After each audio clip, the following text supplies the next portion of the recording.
김은희 선생님의 화학은 자전거 보조바퀴다라고 생각합니다.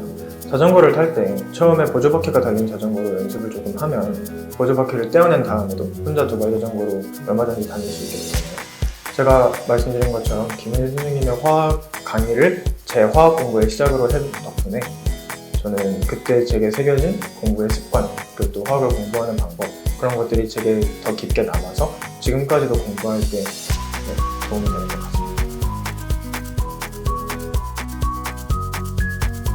저는 서울대학교 화학생물공학부 재학 중인 이성이라고 하고요. 표준과학에서 영재학교 졸업했습니다. 사실 돌아보면 길게 봤을 때 김은희 선생님이 제가 남겨주신 것들 중에 제일 소중한 건 공부하는 방법인 것 같아요. 그 전까지는 이제 마찬가지로 공부는 수업 듣고 문제 풀고 틀리면 고치는 쳇바퀴와 같은 과정이었는데 훈이쌤이 그때 처음으로 공부는 내면화다라는 것을 강조해 주셨고 필기의 중요성을 일깨워 주셨어요. 필기를 하는 그 순간부터 학습의 시작이고 재구조화의 과정임을 알게 되었기 때문에 그때 제가 갖게 된 습관으로 저는 아직까지도 제가 수업을 듣고 공부를 하고 모르는 걸 궁금해하고 하면서 제가 공부하는 최적의 방법을 찾고 지금까지 싸우게 되었다. 제가 아까 말씀드린 그 머릿속에 재구조화하기에 되게 최적의 수업이다라고 말씀드렸던 이유가 뭔가 내용들이 이렇게 뭉텅이로 있거나 순서가 이렇게 있어서 제가 다시 잘 조립하면서 집어넣는 게 아니라 약간 그렇게 채워져 있는 젠가처럼 이렇게 쏙 집어넣으면 굉장히 머릿속에서 이 배운 내용들이 이미지화되고 나중에 복습을 할 때도 내가 들었던 것 같은 데가 아니라 내가 들은 것들 중 여기 있던 거였다 라고 뽑아오기 좋을 만큼 굉장히 머릿속에서 이미지화가 잘 되는 그런 필기라고 볼 수 있어요. 네, 일단 단편적으로 화원, 화투를 혼합한 그런 자체 교재 역시 어려워서 쩔쩔매던 제가 이제 중달 일반화까지 마치고 그 다음에 서울에서 수성을 해냈다는 거, 그리고 저와 같은 성공 사례가 수많이 존재한다는 걸로 충분히 증명이 되는 것 같아요. 즉 김은희 선생님 강의는 학생이 열심히 따라가기만 하면 일단 무조건 성공으로 이끌어준다고 장담할 수 있습니다. 학생 입장에서 그때의 이해도로 공부할 때 생길 수 있는 의무에 대해 철저히 대비가 되어 있고, 아무리 훌륭한 강의를 듣더라도 아까 말씀드린 것처럼 학생은 이를 다시 익히면서 머릿속에 재구조화하는 과정이 중요해요. 근데 이 관점에서 봤을 때 김은희 선생님의 강의는 최고라고 할 수 있습니다. 오랜 강의 경력과 성공 사례들로부터 피드백이 쌓이고 쌓인 완벽한 내용 강의, 그리고 문제풀이를 공감할 수 있습니다. 중학교 때 저한테 새겨놨던 공부하는 방법, 그리고 공부하는 습관, 그런 것들이 오히려 나중에 길게 봤을 때는 제게 도움이 됐다고 생각합니다.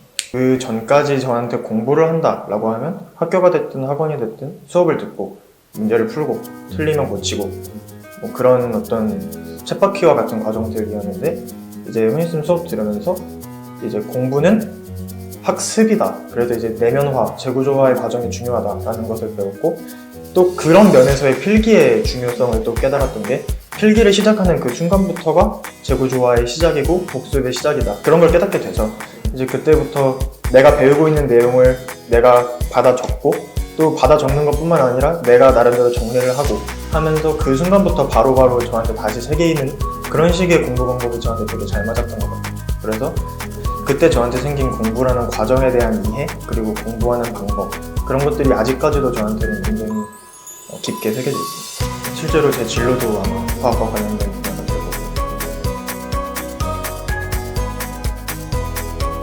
저는 고등학교 3년 동안 배운 모든 수학과 화학 과목이 모두 있습니다. 그리고 화학은 교과우수상을 3-4번 정도 받았었고, 수학 역시도 3-4번 정도 교과우수상을 받았었던 것 같습니다. 대학교에서 화학을 배우게 된다면 아마 처음은 1학년 때 배우는 화학 1, 화학 2가 될 텐데, 사실 영재고 2학년 때 AP 일반화학을 열심히 수강한 학생이라면 그때 배운 내용, 교재, 진도가 크게 별반 차이가 없어요. 네, 그렇게 어렵진 않은 것 같습니다. 일단 1학년 때는 필수적으로 1학년 1학기랑 1학년 2학기 때 화학 1, 화학 2라고 이제 기초로 배우고, 이제 2학년 때부터는 선택으로 바뀌어요. 그래서 2학년 때 내가 화학을 전공하겠다, 아니면 뭐 일반 화학을 수강하겠다라고 하는 친구들은 AP라고 해서 일반화학 1, 일반화학 2를 수강하게 되고, 이제 그와 별도로 그보다 조금 낮은 난이도의 고급 화학이라는 과목도 개설이 되는데, 이는 수강 신청을 하는 학생의 수에 따라서 개설이 되기도 하고 안 되기도 하기 때문에 그렇게 1학년 때 필수로 배우고 2학년 때 더 심화적으로 선택으로 배운다고 합니다.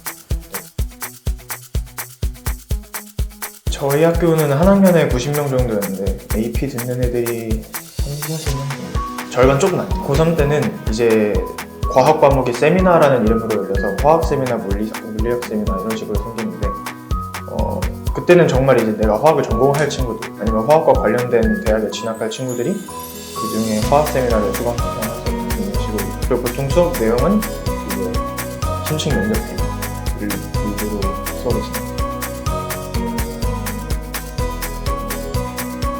일단 제 경우에는 영재고 합격 전까지는 중달 일반 화학으로 중등 화울 대비까지 맡았고, 영재고 합격한 다음에는 이제 대치학원에서 영재고 합격자만 화학 수업을 듣고 입학을 했어요.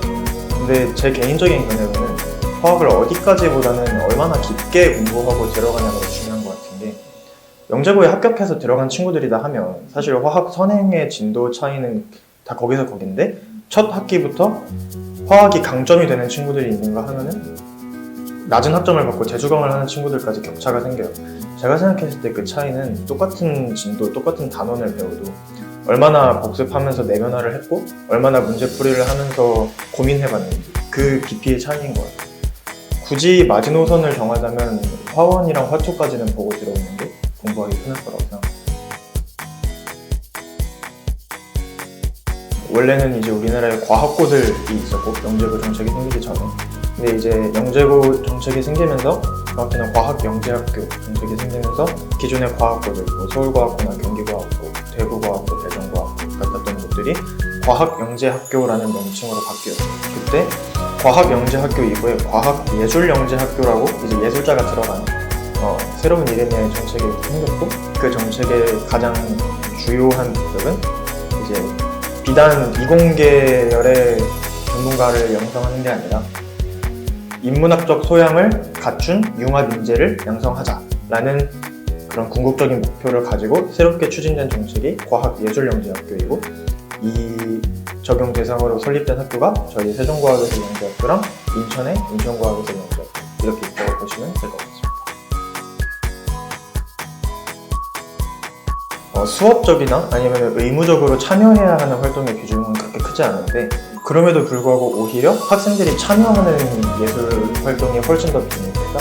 예를 들어서 저희는 학교 5층에 이제 뭐 레이저 커팅기나 아니면 3D 프린터나 아니면 뭐 금속 공예를 할 수 있는 그런 공학 및 미술과 관련된 부스가 쫙 있고, 그다음에 4층에는 뭐 음반 녹음, 뭐 음악 비트 메이킹 등과 같은 음악 활동을 할 수 있는 부스가 쫙 깔려 있고, 그래서 저희 때는 오히려 학교에서 듣는 수업은 이제 뭐 영재보다 보면 그렇게 비중이 크지 않으면도 애들끼리 남는 짜투리 시간에 일을 만들어서 하는 경우가 더 많았어요. 또한 학교 측에서도 학생들의 그런 자발적인 활동을 굉장히 장려하고 이제 그런 것들을 또 추진하는 기회를 만들어주고 필요하다면 이제 지원까지 해주는 그런 구조가 이루어져 있기 때문에 학생들이 비단 공부에만 몰두하는 게 아니라 남는 여가 시간에 그런 뭔가 생산적인 활동에도 참여를 할 수 있는 것 같습니다. 40% 이상은 석학부에 진학을 하는 것 같습니다. 저는 고등학교 생활이 만족스러웠고요. 조금 나눠보면 고등학교 생활이 저희는 기숙사였으니까 이제 뭐 기숙사와 관련된 생활적인 면이 있고 또 공부와 관련된 학업적인 면, 또 그 이외에도 있겠지만 적어도 학업적인 면에서 있어서는 굉장히 만족스러웠거든요. 저는 중학교 때부터 사실 화학이라는 과목을 제일 좋아했기 때문에 이제 영재고에 합격해서 진학한 이후에도 영재고에서 진행하는 자율연구, 졸업논문, 인턴십 뭐 이런 다양한 활동들을 대부분 화학과 관련된 분야로 진행했고, 그러다 보니 자연스럽게 제 진로 역시도 화학공학 관련 분야로 정하게 되었고, 그래서 이를 위해서 학업적인 면에서도 수학, 화학, 물리를 비롯한 이런 과목들의 학업에 최선을 다했고, 그런 제 3년간의 이야기들을 나라는 사람의 큰 이야기로 잘 엮어내서 자기소개서를 썼습니다. 그리고 3학년 때는 이제 일반 전형 면접 준비를 열심히 했고, 그래서 서울대학교에 합격을 하게 된 것 같습니다.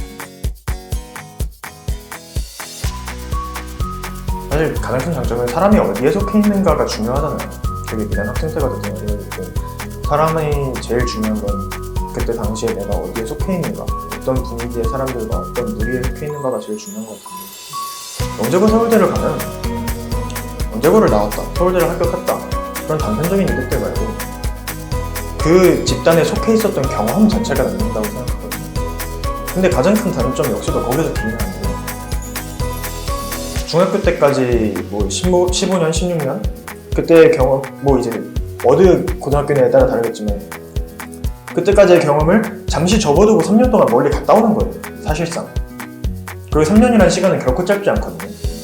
그리고 제가 생각했을 때 3년 동안의 기숙사 학교의 생활은 그렇지 않은 시간보다 밀도가 압도적으로 높아요. 그때 보내는 3년은 비단 학업뿐만 아니라 그냥 자신의 삶에서의 어떤 성장이나 어떤 그런 성장적인 면에 있어서의 밀도가 압도적으로 높고, 그 과정에서 당연히 이런저런 일도 많고 상처도 많이 받고 실패도 하고 좌절도 많이 겪고, 그리고 집 떠나와 있기 때문에, 그리고 명분을 기초로 한 인간관계들이 많이 쌓여있기 때문에 그런 어떤 인생의 중요한 포인트일 때 정말 자기랑 가장 가까운 사람이 곁에 없다는 거, 버텨내는 힘을 길러야 한다는 거. 페인 포인트라고 하면 그 정도가 있을 것 같지만, 그래서 저는 고등학교 당시에 꽤나 많이 힘들었거든요. 근데 지나고 돌아보면 훨씬 단단해진 사람이 될 수 있었던 느낌인 것 같아요.